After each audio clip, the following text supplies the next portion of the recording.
Ben taraf Daretal Urdu bo'ladi, hurmatli obunachilar. Ben taraf esa Center Buyum bozori.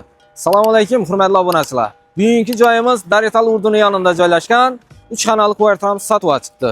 Umumiy maydoni 94 kvadrat ega, har bir kvadrat metri 5 million so'mdan ustida yana kelishib qaytib beriladi.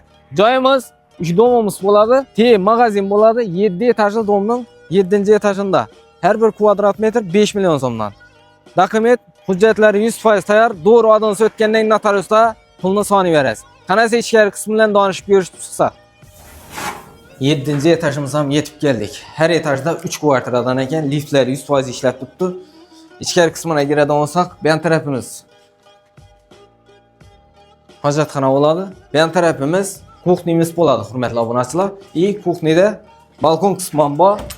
Balkondan chiqib ko'rsatadigan olsam, bu yerda Olimpiya stadion, bu yoqda Karat kafe, bu yoq tarafda Buyum bozori joylashgan. Mestasini umuman gap yo'q, zo'r joyda joylashgan. Daretal Urdu hamma joyi yaqin joyda joylashgan. Bu yerda yana spannimiz. Spannimiz razmeri ham ulug' tushgan. Xatoliklar balandligi ham baland. Bu yoq tarafimizga o'tadigan olsak, yana bir spannimiz, hurmatli obunachilar. Joyimizning umumiy maydoni 94 kvadrat metr. Bu yoq tarafimiz sanuzelimiz bo'ladi.